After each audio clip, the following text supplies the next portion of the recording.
fall is calling, and so are apple spice chews from Curio Wellness. These fan favorite chews are back for a limited time, blending that crisp, juicy apple flavor with just the right kick of warm spice. They're basically autumn in an edible. Whether you're apple picking, peeping at some leaves, or just posted up on the couch in your hoodie with a football game on, that's what I'm talking about. Apple Spice Chews bring the flavor and the fun to every fall moment. And this year, Curio's got something new. Get ready, baby. The 1,000 milligram pack. That's 25 chews at 40 milligrams each. So plenty to keep the fall vibes going. Curio Wellness's 1,000 milligram apple spice chew pack, now for a limited time. Hey, Tim. Welcome to Greenway Audio Magazine. How are you today, buddy? Looking good, looking fit, looking fabulous. Hey, thanks, bud. So are you. Loving that new cardigan you got going. Oh, man. You're always so nice to notice, especially when I tell you before we come on the air that I got a new cardigan and feeling real nice about it and stuff. It's always sweet of you. I like it. We got a couple minutes before our good friend Nicole joins us, but we got a guest coming up here in a couple minutes. Nicole Castellano. Yeah. From Planty of Greenery, which is the punniest of business names. Yeah. I always like her. She's super, super enthusiastic, super fun whenever we get the opportunity to be around her. So super excited to talk to her about some of the things she's got going on. She's a big part of JAINE now and has been for a little while. But before we dive into that, wanted to take a few minutes, catch up on Timmy Two Steps statewide tour. Talk a little bit about a few business things in Missouri. Number one, as the preeminent representative of Curio in the state of Missouri, mazel tov and congratulations on the acquisition of multiple dispensaries. And as a result, you spent your entire life for the last week or so in the car. Is that basically what happened? Did you know that Missouri grows cotton? You did? Yeah. Okay. It's I grew everywhere. up in the South, so. Okay. Dude, I had no idea. When I was driving around, I thought that it was packing peanuts flying all over the highway. And I was like, oh, God, look at the trash down here. And then all of a sudden I was like, wait a minute. Like cotton? And to be honest, I'm not actually sure I've ever seen a cotton plant in real life. Oh my gosh, dude. It is freaking everywhere down there. And they roll them up, in those big like hay bales. And so badly, I wanted to go over and just like push one just to see if it was like 2 pounds or like 2,000 pounds. Yeah, I want to just like climb inside it and get all cozy. Like a little boll weevil.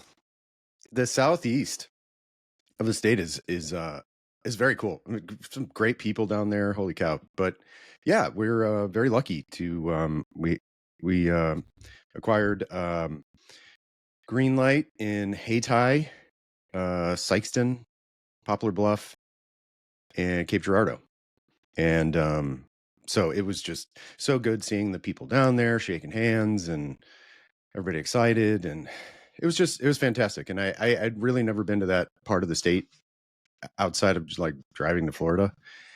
And it was really cool. We visited a lot of dispensaries, just, partners and stuff like that down there, and just on the border of Missouri and Tennessee. And they were happy to see people in the industry down there, because they're really nice facilities. Like everyone we went to was like brand new, really nice. So it was very cool. But thank you for bringing that up. Yeah, I cannot tell you how excited we are to be. Always good to see more investment from into the state from our MSO partners and strategic partners and stuff like that.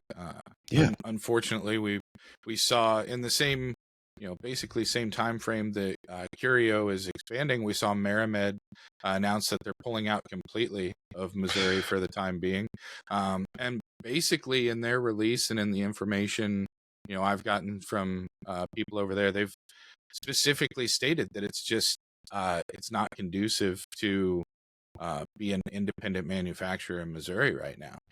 There's no chance for them to scale having a partnership with an independent manufacturer, and the cost is prohibitive of being able to even be super profitable, even as a large company that's licensing in the state, and was doing a lot to help run that facility and stuff. And so I think this is probably the first of several that we'll see over the next few months, years, what have you, of those companies that are here just with independent manufacturers. They even said, I think it was in their release, but they said that they'll consider coming back into Missouri if they find a vertical partner. Oh, okay. They no what? Okay, it was Betty's Eddies for sure. Betty's Eddies, Bubby's Baked. They've Betty's and Bubby's. They're in 7 or 8 other markets. They've been successful in pretty much all of their markets. Yeah. When I'm in Maryland, and I see it's Betty's not Eddies necessarily everywhere. that they. Yeah, it's not necessarily that they weren't successful in Missouri. I mean, they had quite a bit of shelf space, some recognition. They won a couple awards, were nominated for a couple other awards for some of their edibles and stuff like that.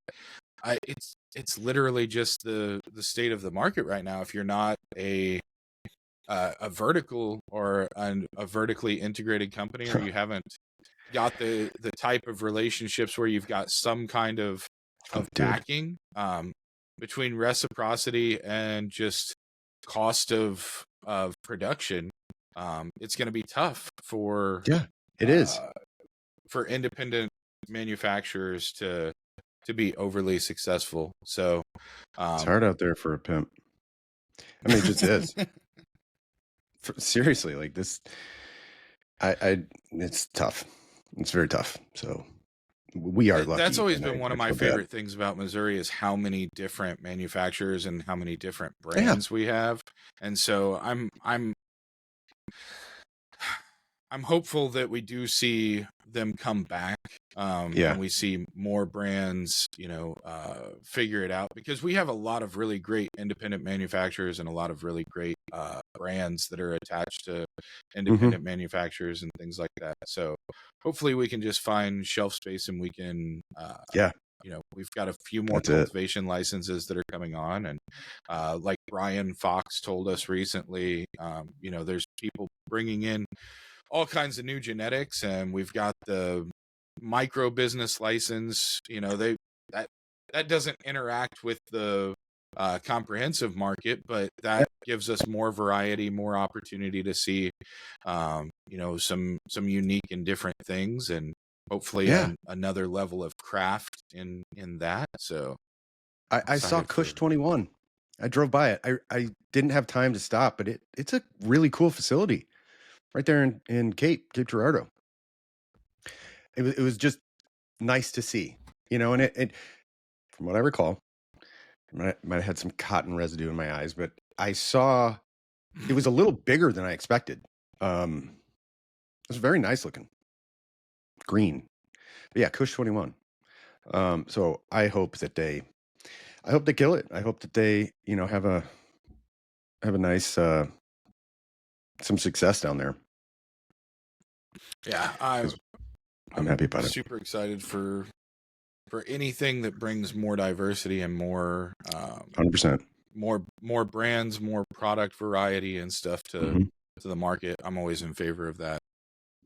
As both a consumer and a participant, it's super interesting to get to see people out there doing things though in unique and fun ways. Absolutely. I wanted to show you something, but I don't have my props. Right. I mean, Carrot Top would be bummed, but I had props. You have props for us? Yeah, they just not here. Unless you want to see a bag of organic sprouted pumpkin seeds that I gnawing all day. Always love to see organic sprouted pumpkin seeds. So sprouted, I don't know what that means. What are those for? I don't know. Do they you seem eat normal. them? Yeah, you eat them. Yeah, delish. Okay. Good source of protein. You know, all that stuff. I wasn't sure since they were sprouted. Yeah, I don't know exactly what that means. Does it taste like eating pumpkin seeds and bean sprouts at the same time? It's got a different taste. Oh, wait. Interesting. Yeah, because hold on a second. You know what? This brings up a good point that no one will care about.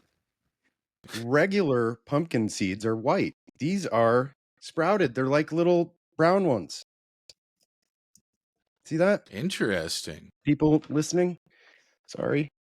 But yeah, so I guess that's what sprouted means. They sprouted out of that little white casing, if you will. What am I talking about? Man, we need Brian Fox back on here. I got nothing. I have no knowledge of what's going on with the pumpkin seeds and stuff. Do you might know? Nicole Castellano of Planty of Greenery.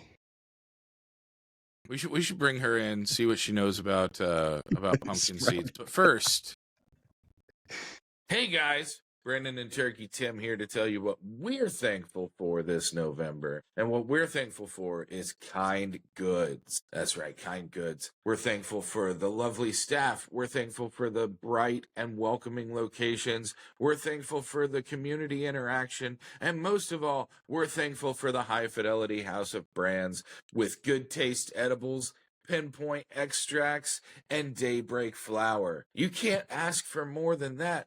But you get it at Kind Goods because you get service with a smile. You get some of the most knowledgeable staff in the industry. Gosh darn it, you just get a good experience and a good vibe in a warm, welcoming atmosphere. So this November, while you're giving thanks, hit up Kind Goods. So Nicole, right before we brought you in, first welcome. Hello. First time on Greenway Audio Magazine. Happy to be here. It's nice. It's nice to see you. Thank you. So right before we were bringing you in, Tim, this is really an unnecessary part of the conversation, but considering the name of your business, love it, pumpkin seeds. What are sprouted pumpkin seeds, and what's your knowledge level with pumpkin seeds? Sprouted pumpkin seeds. The only thing I can think of is that maybe they like put them in water long enough where they were like starting to sprout, and then they cut it off, and then they. I think you might be right. Put the seeds. What they look like now. Because it looks a little different than a pumpkin seed, right? Like, is there like a little? Yeah, it's usually white, right? As the inside. Or there so you go. Maybe it's sprouted. It is the actually. Hold on, circle back. I think it might be the actual inside of the seed. Yeah, that's what I'm saying. So that's why you run Planty of Greenery. She is 99% correct, and you were surprisingly close as well, Tim.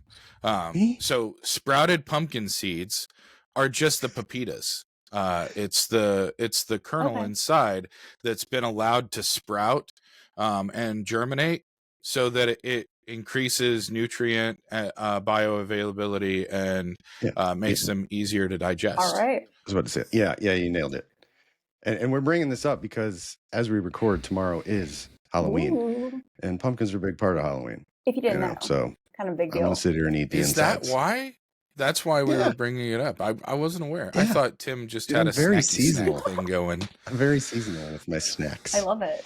Nicole, we are so glad you're here. So happy to be here. Now, you are let's get into who the hell Nicole is. Why is she here? Well, let's get into it. She's the owner of Planty of Greenery, which we've said multiple times is one of my favorite names of a business in cannabis. I love that. Summer Punny, this might take the cake, like, of all time. I love it. When you told me that, I was like, oh my gosh, yes. That is the biggest compliment ever, because people that know me, I am the biggest pun masteress, whatever. Good. Of all the land. My friends and family definitely know me as that. Good. So, and it's actually funny. Right. I held on to that name as an Instagram handle for a while before I even launched my business. I am a huge plant person on top of owning a company called Planty of Greenery, focused for plant businesses. But I am a huge planter myself. And so I originally started that handle as, I wanted to be a plant influencer and look at all my plants. And I just kind of sat on it. Nothing ever happened. So, And then here we are. And then on top of that, you're secretary and marketing committee chair of JAINE, one of my favorite organizations. Busy. Oh, yes. Super happy to be part of it. Dude, it's the best. We've name dropped JAINE a lot lately. We have. That's great. Well, they have so many good people that are like doing amazing things in the industry, Nicole included. Thank you. That we can't avoid it. It's everywhere. So we'll get into some of the events that you have coming up. But let's get into you. Perfect. So from what I recall, because I do know you a little bit. We go back. We do go back. I was thinking about that today. It was like almost 20 years. Brandon, I don't know if you know this. This is a kind great story. It's a weird story. Tim, did you substitute teach at Nicole's high school? No. Kind of close. Here's the thing. She was in high school. So this sounds is so even bad, weirder. but it's not. Okay, Tim. It does now, but at the time it wasn't. Yeah, it wasn't. Right? Anyways, just tell the story. Yeah. I know, but you need to help let's me go. because... Let's go ahead and me too ourselves. No, Nicole, you need to like help me with the details because I am getting older in age, and the memory it just slips out of my ear every night when I'm sleeping. As I mentioned a bunch on this show, people are probably sick of it. I used to work in the music industry. What? Okay, whatever. When I was working in the music industry, I also was helping this website here in St. Louis get off the ground, and it ended up being really fun and a nice success and everything. But when I was helping run this site, I loved music, so I created a music section of this website, and where we'd interview bands and all that kind of stuff, and it was fun. And we during my regular music business role, I would go out to music retail. If anybody doesn't know what that is, that's a storefront that used to sell things called CDs of bands. And it was awesome going in there. And I dream of that being a thing again. Won't, but it was amazing. That was the fun part of the music industry, was going into record stores. And I was in one.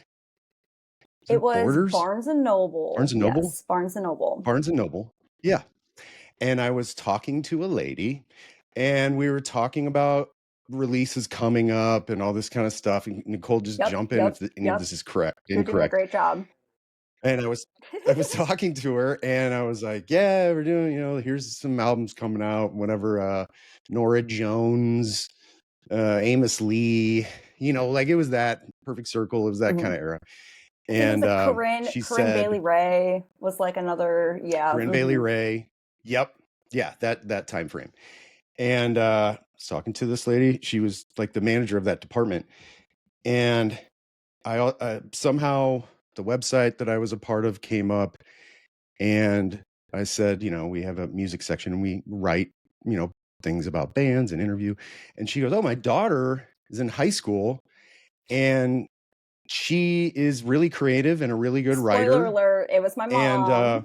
And was her mom.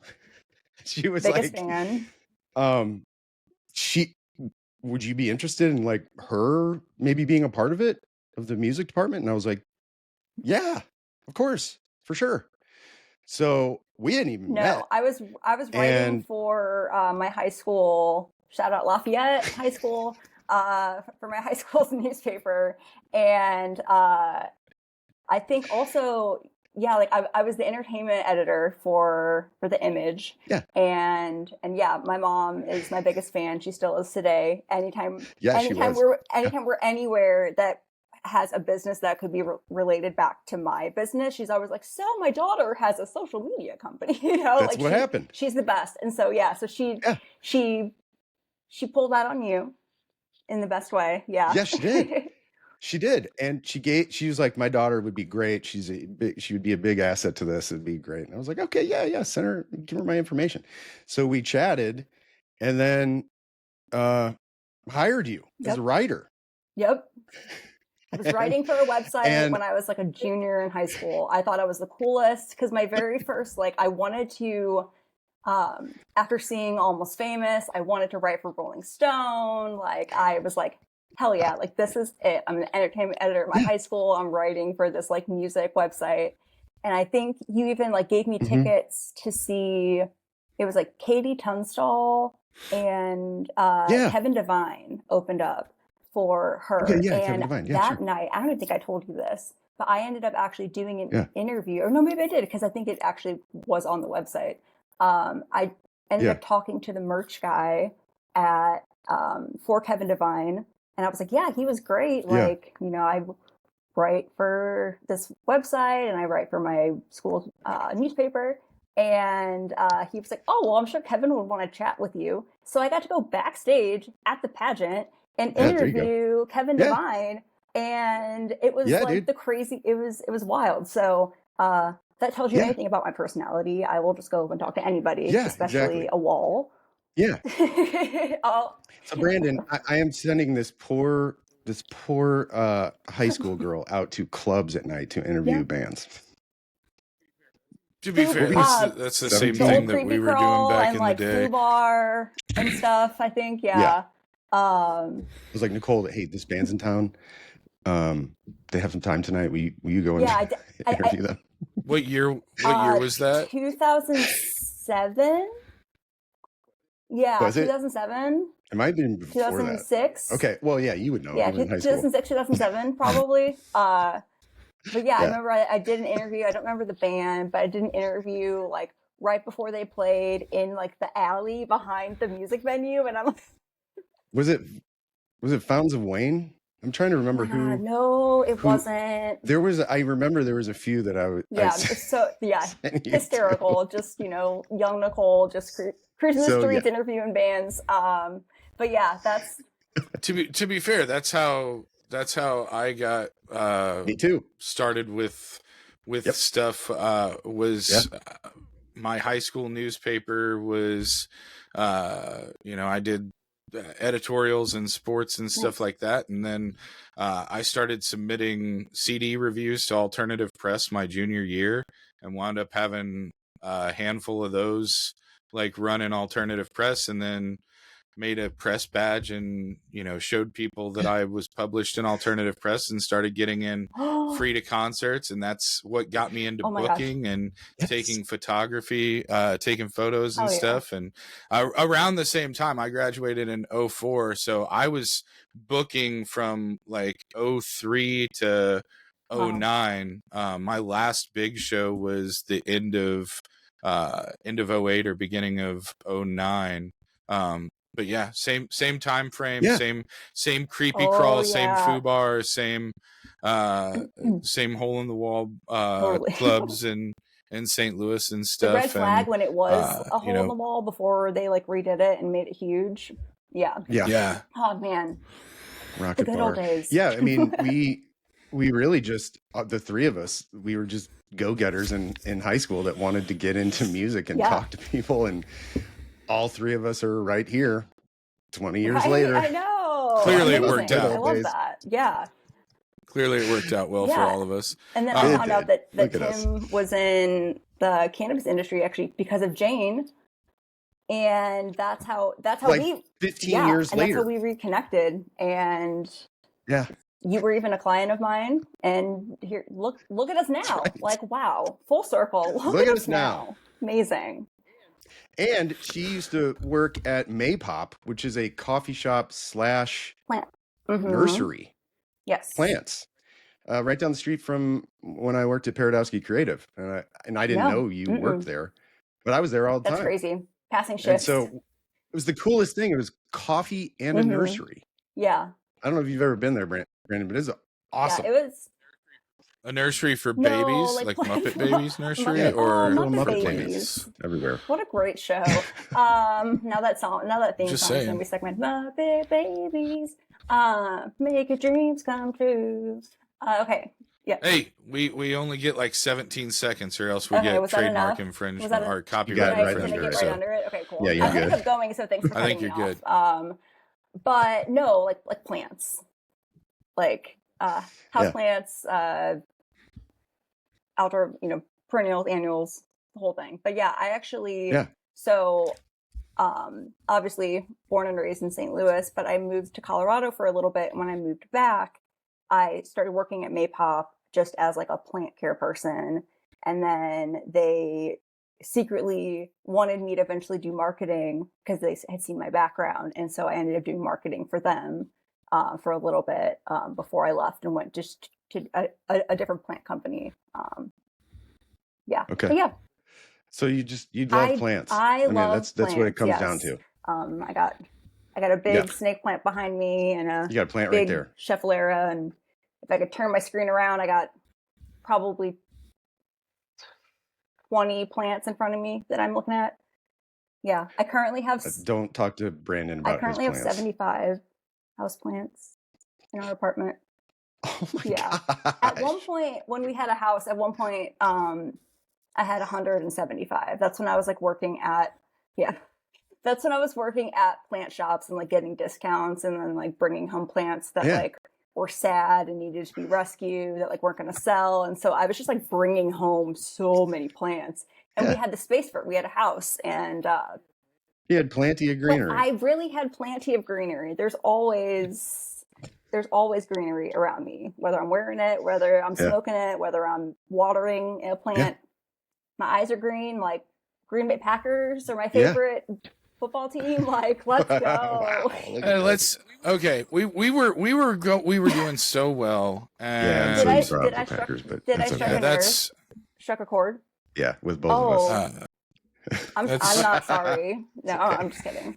But yeah. Anyways, I don't remember what we were talking about. I just went off on a Look, it's okay to be wrong. Okay, so everybody is allowed. They're in first place, dude. You and me are stuck in second and third. Who's your teams before we're like really? Detroit for me and Chicago for yeah. You guys cannot talk right now. You guys can't talk. Don't worry, it'll end up all right. That's the thing is I can always talk because I've been a fan since they were terrible. The last time they won a Super Bowl was the year before I was born. That's funny. So the fact that I'm a fan is that much more indicative of exactly the type of fan base that they have. Crazy, but like it's okay. We can crazy. But that's fine. Tomato. That's right. Yeah. Before we get sidetracked again, since we brought up the name of the business, we've name dropped the business a couple times. We've gotten into your history as a person. I'd like to shoehorn real quick into the evolution of Planty of Greenery into the cannabis space, because with the things that have gone on social media over the last 2 to 3 weeks, I think it's a really good time for us to talk to you and talk about what you're doing and why your clients and your accounts are not being canceled whenever everybody else is losing their social media accounts left and right in the cannabis space. Once again, after we thought that, all the rules had loosened up. So let's kind of swing into what brought Planty of Greenery from the nurseries and, just a love of plants into the cannabis world, and your role with JAINE and just your overall support of cannabis. And then we'll roll into some of your clients and a little bit of advice and stuff as we lead into what you've got coming up. So I've been at this business for almost 3 years, which is crazy.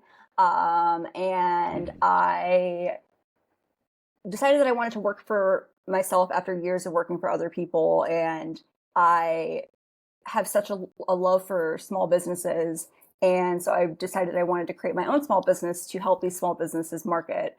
Cannabis companies aren't the only business that I do help. I help any any botanically inclined company. So plant shops, farmers, mushroom cultivators, florists. If it relates to the green or the ground, that's me. I'm your girl. But with the cannabis space, when I lived in Denver, I did work for a dispensary doing marketing for them. The clinic, they no longer exist. They were bought out, but they through no fault of yours. Mine. No, I just how it goes.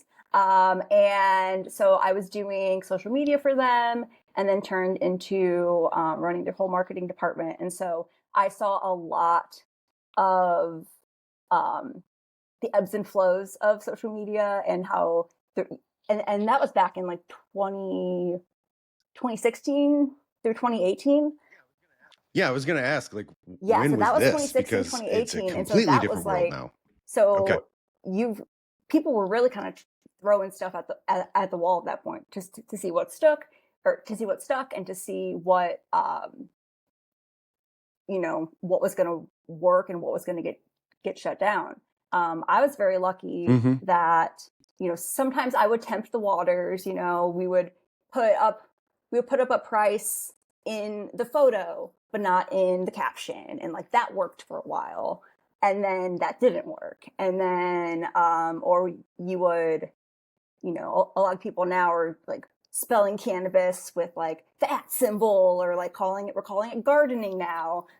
So but back then it's like we were just trying to just not use the word, or trying to figure out any way that we could get around it. And so I was lucky that only one time, one of our accounts, I was running 3 different accounts at the time, and only one of our accounts had gotten shut down, and I wasn't able to get it back. And I feel like it's a lot easier, I've noticed these days, for people to appeal.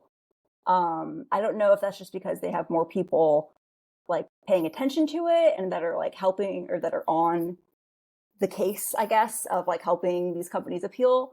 But I've noticed, I think part of it's because they have more AI. Okay, that makes sense. And so a lot more stuff gets flagged that isn't actually in violation.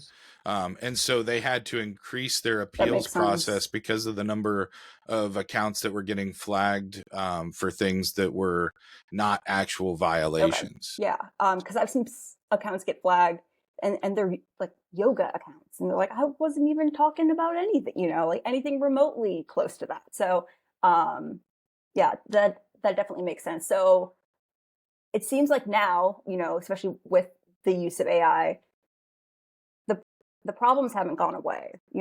Accounts clearly, as you mentioned earlier, Brandon, accounts are clearly still getting taken down. Is that because AI is more rampant? Probably. Is that because we're seeing, the current administration, just more people are just kind of more pinpointing on things that are bad or not okay? There could be a lot of different things that are going on. But so sorry, jumping back into with how I got into doing more with cannabis. Once I opened up my company, my first client was actually a small plant shop called Lamia Botanicals, and she's just a normal houseplant shop. And she, Ala is the owner. She got me connected to Lila and Dylan, who owned Grow Gear and now own the garden shop. Incredible humans. And I was able, so then they became instantly my second client. And so I built their website for the garden shop. I did some design work for Grow Gear, for their seeds and stuff like that. And then she told me about JAINE. And she was like, hey, I'm a part of this organization. It's Women in Cannabis. I feel like with your business that this might open up some doors for you, or like be a good like organization to help you network. And so she gifted me my first year as being a member, which shout out to Lila, incredible. And so, and now we're on the board together, and now we're like officers together, which because she's one of the co-presidents. So it's like it's really crazy, and I'm really lucky to be in this cannabis space in Missouri because it's something I never thought would happen in Missouri.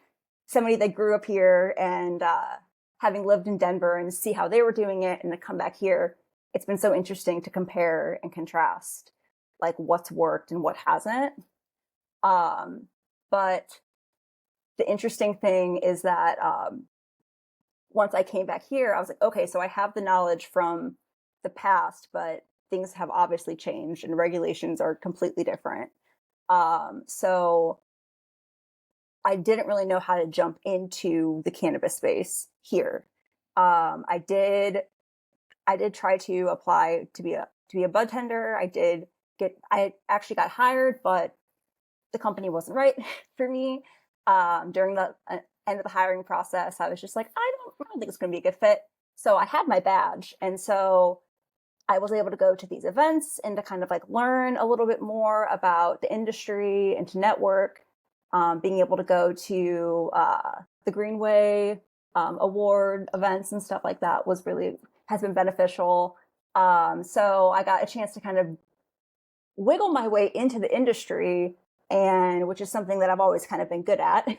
And so it's been really cool to just like be a part of it, but like from the outside, because not all my clients, like currently right now, I just have one client that's in the cannabis industry, but like, it's really cool because I can help a bunch of different people, but I can also be on the outside and kind of see what's going on and get a different perspective of like when I do get more cannabis clients. So yeah, I hope that was like a long-winded ride. No, I mean, that's the story. That's my story. Yeah. I'm sticking to it.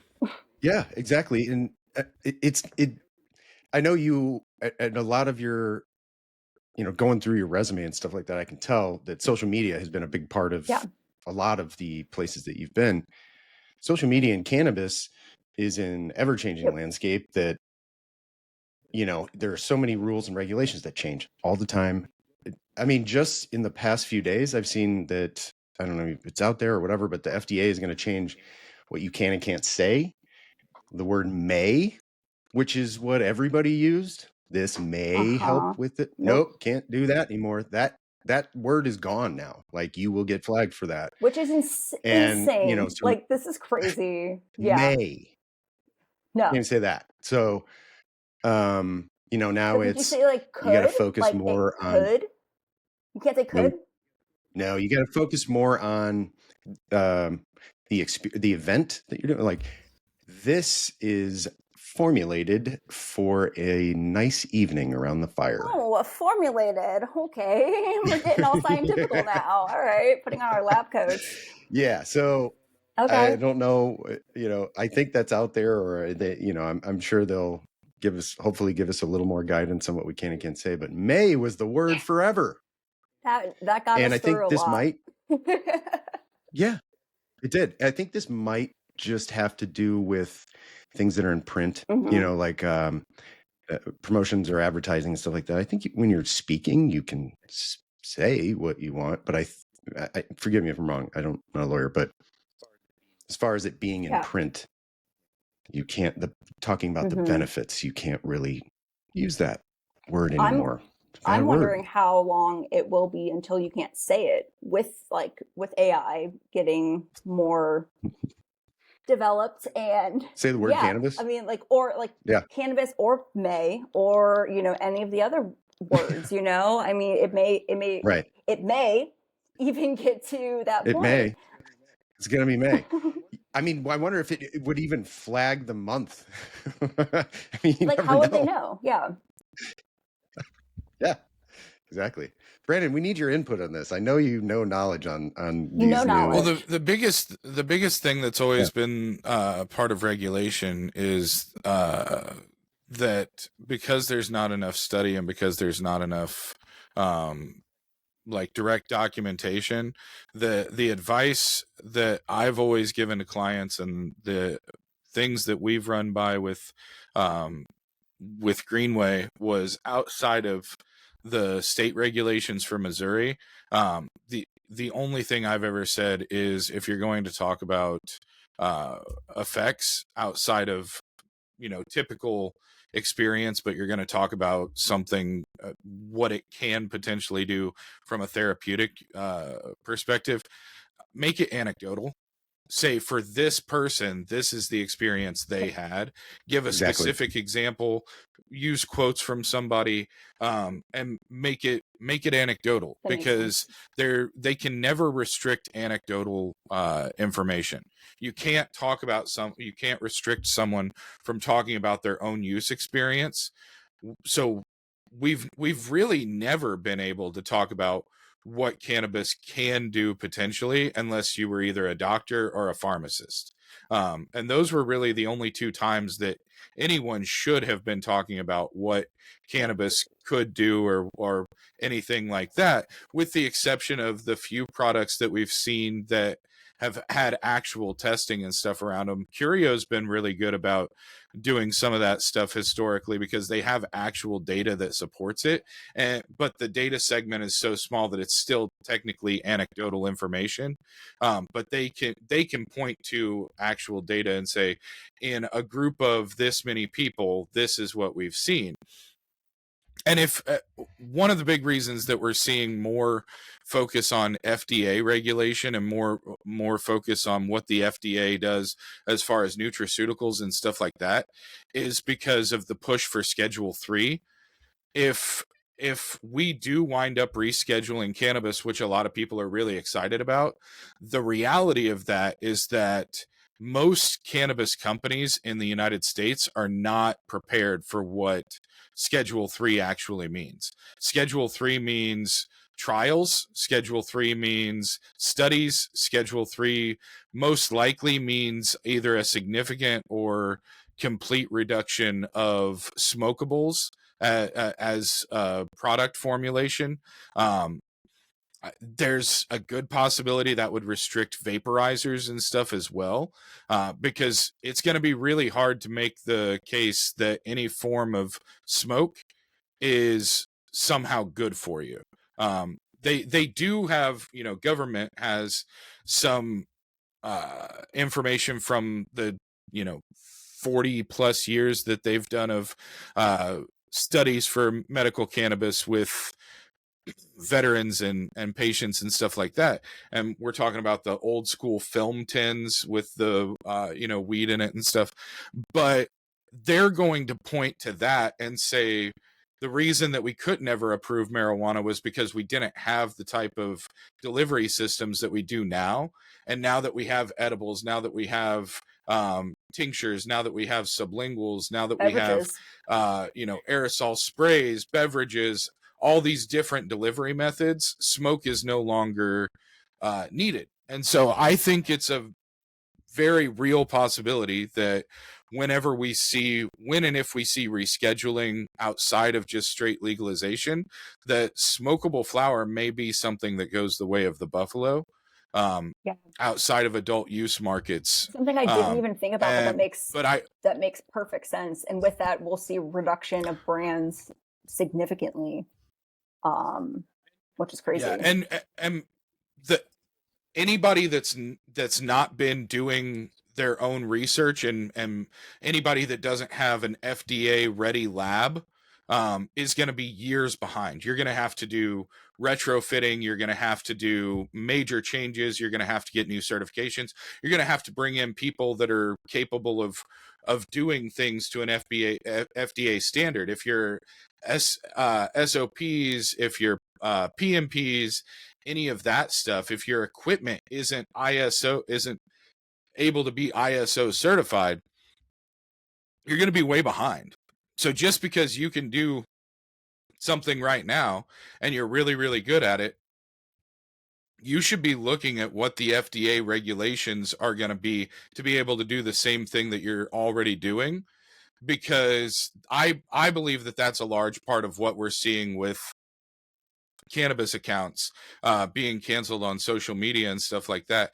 Is if you look at the things that are being said and the things that are being taken down for some of these companies and for some of these accounts, I think a lot of it has to do with separation between regulation and and culture, because some of the accounts that are being taken down aren't even businesses, they're individuals, Mm-hmm. that are representing, but they're individuals that are Brands. representing Mm-hmm. other businesses or representing brands or acting as an influencer or things like that. And so I think you're going to have to be really cautious about what terminology you're using, how you're phrasing things. And I think it goes beyond just the word cannabis and just the words, sale or pricing or anything like that. And I think that if you're going to produce cannabis content on social media right now, you really have to produce cannabis content. It has to be informative. It has to be educational. It can't just be sales flyers and, pictures of people smoking weed. Now, am I right about everything all the time? No. But there's been 3 or 4 times since 1986 where I've been real wrong, and I've taken ownership of those. But I do think that that's the larger focus right now, is because you can still search the term cannabis, because you can still find licensed businesses, because they're not just going through Wiping and everyone with out. a Mm-hmm. scythe taking everyone out. I don't think they're necessarily backtracking on their policy to ease up on regulated businesses and licensed businesses and things like that. I think they're increasing their focus on what type of content and what type of information is being shared, and is it being shared from an age restricted account? Is it being shared? Does it have warnings? Do you say on your profile that you're intended for adults 21 and up? Is your profile private, or is it marked with things that would be considered the same hashtags that are appealing to children? Because one of the big things that Tim and I have talked about as far as social media and branding that I think Missouri has kind of missed the mark on. We have all these regulations on advertising and packaging and all kinds of stuff like that. And Tim and I have made it very well known what our opinions on packaging restrictions and stuff are. But what the state hasn't done that they could do, or at times hasn't done, they kind of did a crackdown last year, was they have the ability to police social media, websites, email, text, newsletters, anything like that, because it's all considered part of advertising and they have advertising restrictions. Now, whether or not they should, could, would, whatever, they have the ability to, and all of that is allowable under their rules and regulations. The place that most companies are the most vulnerable is in their social media, because social media only requires an age of 13 to set up an account. Now, that's to set up a full-blown access to anything on the platform account. Now, you can go in as a parent and you can set up a teen account. They've been pushing. That's another reason I think that we're recently. I know Adam Masari. I think I butchered his last name, but the head of Instagram, he's been all over recently talking about their teen settings and stuff like that. So I know they're definitely trying to crack down on what content is out there. But just like with any other thing, like, people know what year you need to be, to be 21 or to be 18 or to be 13. Like, you can figure it out, like, there's still ways to get around it, unfortunately. Oh, absolutely. But there's a difference between a kid who sets up an account that's dishonest versus a business that sets up an account and doesn't have any protections, doesn't have any explicit settings, doesn't say anything in their account, and then uses hashtags that are similar, or things that are popular that are trending with with certain crowds. You know, as Can a I say something about business, hashtags you real have quick? to be 20. We should Oh, not be using absolutely. hashtags anymore. Like, they're not, it's Go on. not used, like, go on, please. I'm sure controversial topic, everyone.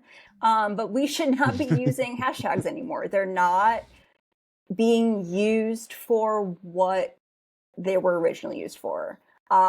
It's more Okay. as kind of like a search tool and less as a Right. like getting out and like making sure you're actually like getting reach. You need to be using keywords in your actual captions, and like that's what you need to be doing. And yes, that's going to make it more difficult for cannabis brands and cannabis influencers to use that language in a way that's not going to get them flagged. But like hashtags, like the people that are still using if you put FYP on any of your cannabis products, you're going to get flagged. And like right off the bat, because you're bringing attention specifically to that. using something that's supposed to target as many people as possible. And since the terms and conditions of the platform are 13 and up, that means that you as a cannabis business are intrinsically targeting people under the age of 21 by using a tag like FYP. And so I think that's one of the big things that we're seeing is across of all these intersections, the FDA, the push for Schedule 3, the push for social media to be more family friendly, especially from Meta, the evolution of TikTok, where they're changing some of the settings and stuff there because of push from regulators and the push for domestic ownership and stuff. But I think the biggest thing is just the simplest version is that social media in general is a 13 and up game. And so if you're trying to target the most people with the biggest spread, you're built in targeting people that are under the age that you're supposed to. Now, Zen, a lot of the tobacco companies and a lot of the alcohol companies have social media and stuff like that, but they're very selective about what they're promoting and who they're promoting it to and how they're targeting their audiences and stuff. And that's why you see them get flagged a lot less frequently than you do cannabis and marijuana companies. It's not that their product is more palatable or anything like that. I think at this point, it really boils down to a lot of people spent a lot of time on the outside and trying to find ways to connect things. And then whenever they took the restrictions away about a year ago, they said, we're not gonna, not a year ago, like 6-10 months, something like that. A year, yeah. Whenever they really eased up on the cannabis restrictions online, I think that people took that as an open door. Oh, we can do anything and we can. No, the terms of service are still there. Nothing's changed. All the rules are still there. They just made it searchable, and then everybody was like, "Oh, it's time to be the popular kids." And I think that they did that without consideration of what some of those things mean. Who is your target audience if you put FYP or if you put 6-7 or something like that? And I feel like your target audience is not a 25 to 35-year-old if you're putting hashtag 6-7. Oh, don't even start on that. Hey, real quick. Oh gosh, real quick. Frank, our producer, has a quick question. What's that, Fred? He wants to know what FYP means. He's kind of older. He's not really sure what it means. So what it is? If anybody could kind of explain FYP what that means. Is the For You page. So when you are on Instagram or TikTok, or the TikToks as they say, then you can go to your For You page, and that basically is what the algorithm has picked for you based on like what you've interacted with. Like right now, my For You page is a lot of K-pop Demon Hunter stuff because that has ruined my life, and I don't even have children. In like the best way, though. I love it so much. But that's where my For You page is. It's that or like dog videos. So yeah. So it's just like your content. Phil? I thought it was Fred. Phil? Fred? Frank? There's a lot of guys back there. Big team. Lots of mouths to feed. Yeah. Keep supporting, keep subscribing. Lots of mouths to feed here, guys. One thing I was going to say is that, makes sense. You know, of course, everybody wants to get all the eyes on their page, but there's so many other ways that you can do that without having like showing like everybody like smoking joints and getting high, and you know, there's so many ways you can do that. Like, and even if that is the content that you want to put out there, then make sure your page is private, you know. But if you want to get people to that content without putting hashtag FYP or just, you know, constantly resharing it on your story, start with your email list. People forget the importance of an email list. Get people to your social media through your email list. Talk about, you know, have it there so people can see it at the bottom and they can see the content. Put that on your website, because if people are talking about you, they're going to go to your website, they're going to see you have a social media, they're going to click on that, and then they're going to see the content that they want. It's a long game, but like it's still going to get Nicole, you to the Nicole, spot. What when they get there, I mean, what if they don't know anything about like graphic design and they really want this to look good? Oh my gosh. Where do you start? You know, there's this really intuitive and easy to use platform called Canva. Yeah, what? Crazy. So easy. I can hear the backlash and the villagers with pitchforks coming for you from the graphic design. I know. Don't at me or at me. You can come for me. But like I'm not a graphic designer. Yeah. That's another thing. All interaction is good interaction. Absolutely. Like, at this point, I'm a big Dancing with the Stars watcher. I've got a lot of hobbies, and one of the contestants has been getting a lot of backlash, and she said, "Thank you to my haters because you're keeping me trending." So backlash is good. It keeps you going. So, anyways, Canva. Yeah. What are we doing with Canva? Yeah, how do you navigate this thing? Whoa, wow, it's crazy that you said that. So, for those of you that don't know, I am hosting a webinar for We Are JAINE called Navigating Canva with Nicole from Planty of Greenery. And that's me. That's you. I've been using the platform since I think like 2017 is what I figured. It goes back that far? It goes back, I think, further than that. Oh, gee. I feel like I looked at it recently. Okay. Do you have the date, Brandon? I feel like you're shaking your head. Like, no. Okay. I was like, I feel like you like no. I feel like no. I just know I've been using. I just know we use it quite a bit and, too. Like, it's definitely evolved so much. I remember when I was using it, people were afraid to say that they used it because of the graphic designers, you know? And like and like still kind of, but now it's, I feel like it's definitely the stigma behind Canva. It has kind of lifted a little bit. But it's really interesting. You can do so much. Do so much in it. You truly can.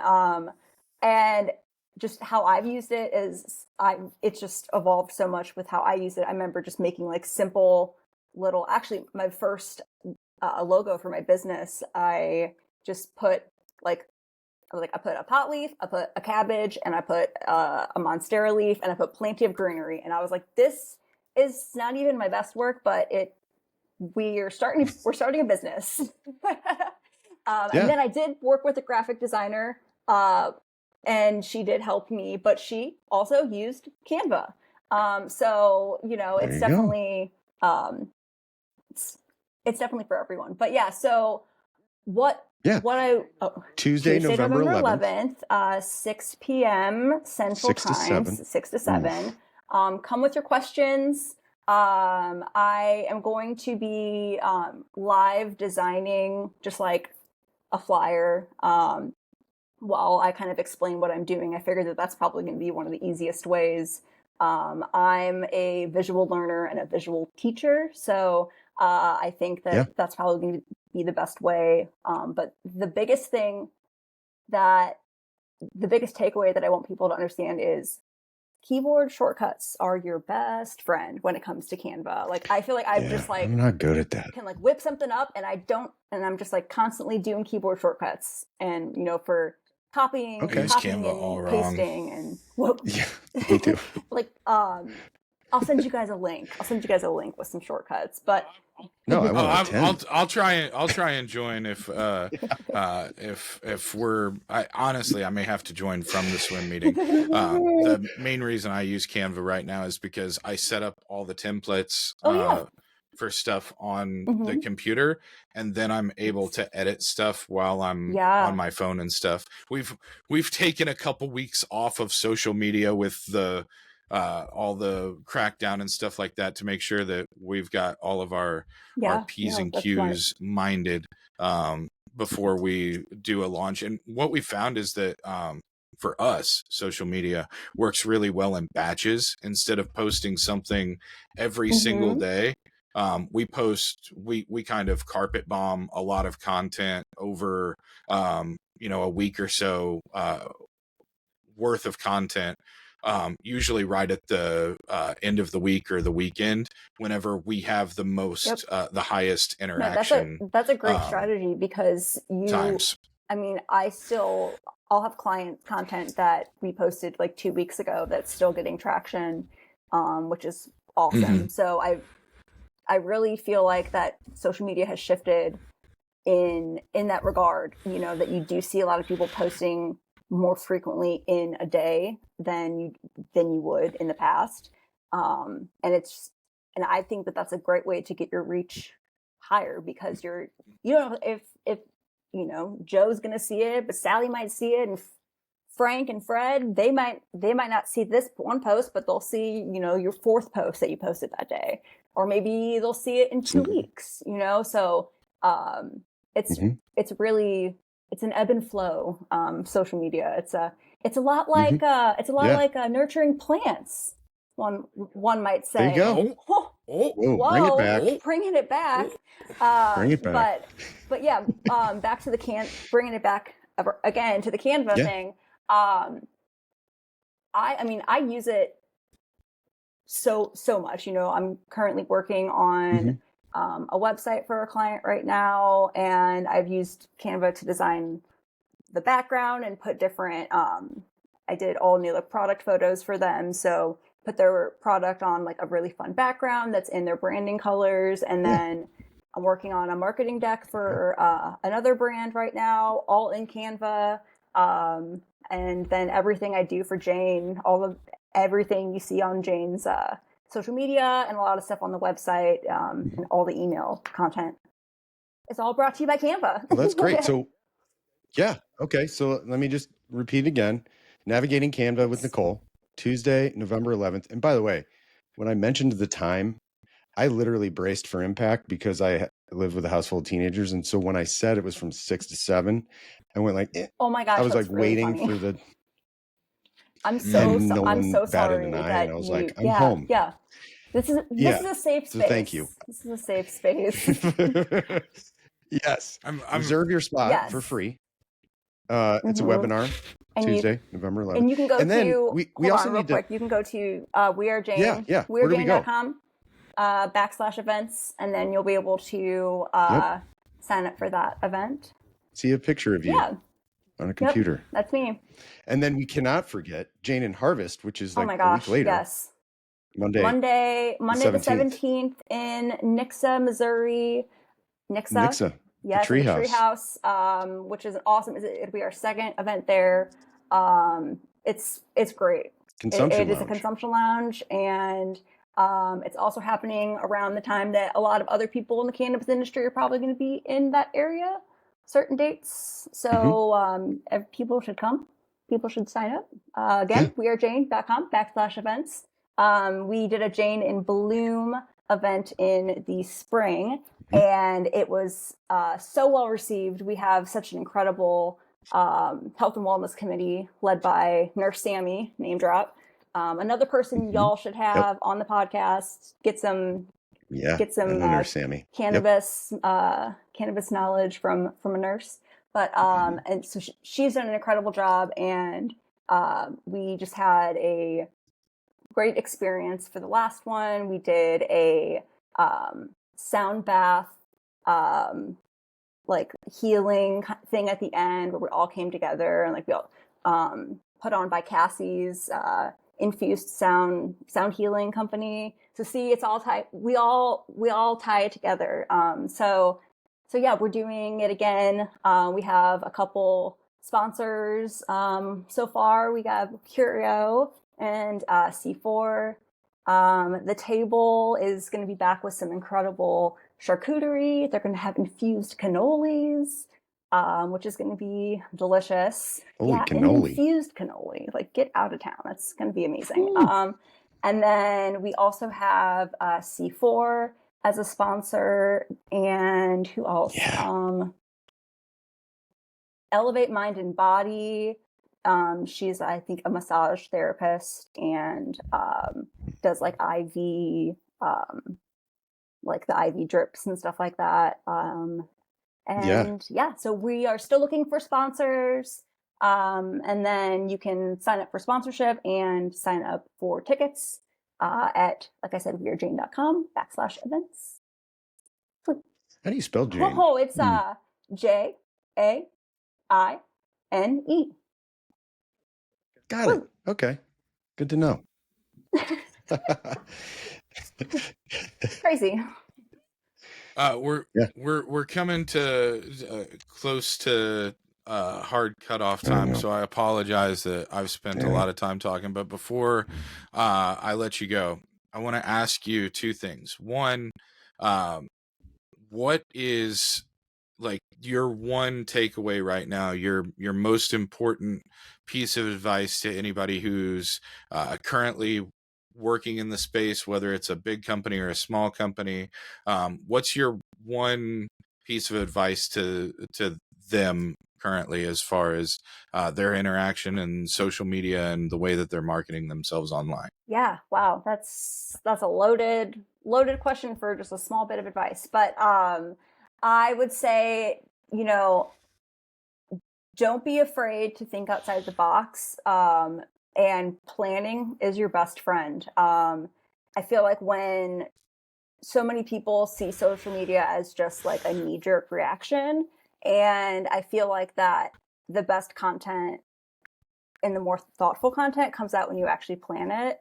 And I know that that's really hard for a lot of small businesses because you're constantly having to just go from one thing to the next. And then especially within, you add the cannabis industry, you have all the regulations, you have all the employees and all the different departments. There's a lot going on.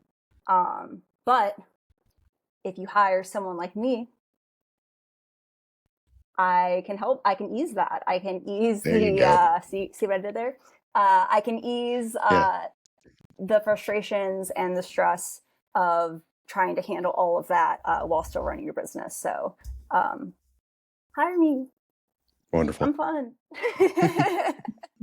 And I am accepting new clients as well. So I will drop that tidbit of information. That ties into my second question was we have the launch of the micro business market in Missouri, and we've got our first couple dispensaries up and running. We've got wholesale facilities, and we're getting ready to start seeing the launch of some concentrates products and some infused products and things like that. What would you tell micro businesses that probably don't have their own marketing department and maybe don't have their own social media team and are probably running on a much more skeleton crew? What's very basic surface level advice that they can take to get their name recognition out there to people? I would say at least start, get on social media. That's the first thing to do. Just secure your handles, make sure that as soon as you've jumped into business, make sure that you get that handle secured, because there's so many companies that have similar names, and we're so far into the social media land that it's a lot of names have been taken. So jump in on the groundwork, even if you don't have a plan, just at least secure that. I mean, shoot, look, it happened with me. I didn't even know I was going to start my own company, and I sat on Planty of Greenery for years. So just secure it, get a website, even if you don't, get your domain, just get everything you can, even if you don't have a plan for it, and then send me an email and we can chat. I mean, that literally is step one. Just start, is secure all your the things. Stuff. Because if you don't, if you don't have a place for people to go, that's, or I've seen businesses where they really missed the boat and their website is something crazy, and you're like, that doesn't even connect to what you're selling. So yeah, just jump on board, and there are some hosting sites that do it for free. There's some that are very cheap. There's a lot of different options out there. So yeah, secure Great your advice. Things. Yep. Great advice. Even if you don't have a full website, having the domain and having an email that goes to your own domain is a lot better whenever especially if you're cold calling dispensaries and stuff, than to have dispo number 2 at gmail.com as you're sending out emails and stuff. Love that. And Tim, you got anything else for us today? Hey, you know what? I know we have a little history in the music industry. What are you listening to right now? Oh my gosh. I've fallen into the land of like the girly pop movement that's happening right now. Like, oh my God, Sabrina Carpenter, like, cannot get enough of her right now. I just got into Olivia Dean recently. Her voice is like timeless. It just sounds like it takes you back. And then who else? Doja Cat's new album is fire. And then Casey Musgraves is my forever and always love. That's my girl. She's my queen. She is my moon and stars. I love her so much. I've seen her live a couple times as well. I saw her at Red Rocks when I lived in Colorado, and that was like so beautiful. That's so cool. But my forever and always favorite, and they're even tattooed on my body, Foo Fighters. That's my favorite band of all time. Come to Chicago. I know. I'm thinking about it. Just went on sale today. They're doing an Amazon concert tonight on Prime.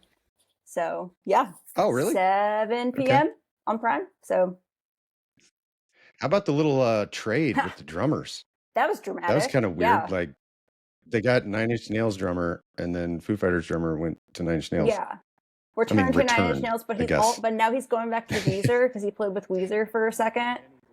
And he's in Perfect Circle, and he's in Devo, he's in the Vandals. He was so upset about how they like fired him. And I'm like, you have so many other jobs. You're fine. You're totally fine. Yeah, you're literally the drummer of every good band. So you're gonna be fine. Yeah, you'll be okay. But I get it. Josh Freese. I have a suggestion for you.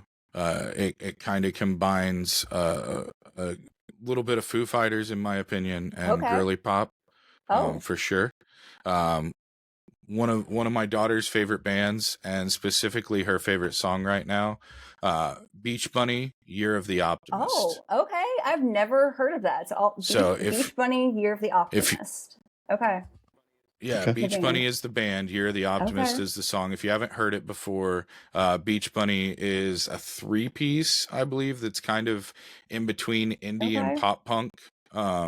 Based originally from Chicago, and some of their older stuff is a little bit more towards the like indie rock kind of punkish leaning, and then as you get further into it, it kind of gets more poppy, but really really good. It's like if Phoebe Bridgers was related to Tom DeLonge. Okay, yeah. I see And that. and Beach Bunny's cousin is doing the Super Bowl halftime show. And The worst. Shame. Hey, Nicole, it was such a pleasure getting to talk to you. I'm sorry that we don't have more time, because I think we could sit here and talk a shop for hours on end. Thank you for joining us. This is, as Tim has said before, a passion project. And we really only talk to the people that we want to talk to. And we're so glad you could be here. I appreciate that. I'm so grateful. I know that this is a passion project for you guys. And so I appreciate you guys shining the light on small businesses and just this community as a whole. So I think you guys are doing great work, and pleasure. Happy to be here. Thank you, Nicole. We're going to leave on that compliment. Yeah. Bye, guys.